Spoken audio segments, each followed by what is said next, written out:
ভুল হবে যে হরিয়ানা কোনো সমস্যা নেই। আচ্ছা, পাঞ্জাব থেকে, পাঞ্জাবে ড্রাগে খুব এফেক্টেড হয়েছে পাঞ্জাব। সেই ড্রাগ এখানে আসতে চেষ্টা করে, কিন্তু এখানে অ্যাডমিনিস্ট্রেশন এত কড়াকড়ি পুলিশ অ্যাডমিনিস্ট্রেশন। তো আমি সবসময় তাদের সঙ্গে কথাবার্তা বলি যে যাতে আর কি ওটা যাতে আমাদের হোস্টেলে যাতে না আসে। ইউনিভার্সিটি হোস্টেল, ওখানেই তো বেশি মেন এন্ট্রিটা ঢোকে। তো ওখানে প্রাইমারি স্কুলে আমি যেখানেই যাই ডিস্ট্রিক্ট অফিসিয়ালস এবং ইউনিভার্সিটি হাইয়েস্ট অফিসিয়ালসের সঙ্গে আলোচনা করি। আমার এটা একটা হ্যাবিট হয়ে দাঁড়িয়েছে এই 10 মাসে, যে আমি দুটো প্রাইমারি স্কুল ভিজিট করি, একটা রুরাল একটা আরবান।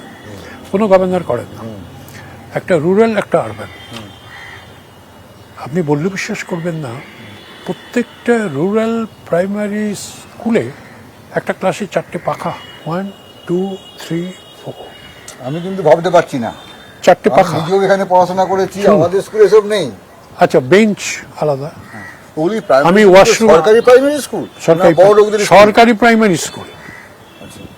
আমি ওয়াশরুমে ঢুকে যাই, দেখি ওয়াশরুমটা পরিষ্কার পরিচ্ছন্ন আছে কিনা, টিপলে পরে ফ্ল্যাশ কাজ করছে কিনা, জল পড়ে কিনা, আলো আছে কিনা, ভেতর থেকে ছিটকিনি দেওয়া যায় কিনা।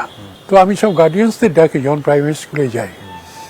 তো একজন 86 বছরের এক বৃদ্ধা ফার্মার্স ওয়াইফ, তার কাছে যেতে তিনি আমার হাতটা ধরেছেন। मैं कभी गवर्नर नहीं देखा है, मेरा विलेज 4-5 विलेज जो आसपास में है,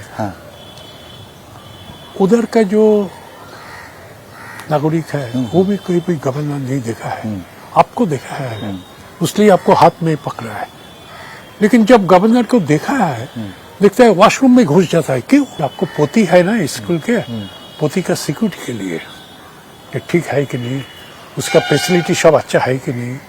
आप जो कंप्लेन करते हैं हमारा स्कूल का प्रिंसिपल को, वो अटेंशन प्रिंसिपल देते हैं कि नहीं, उसलिए तो मैं आया।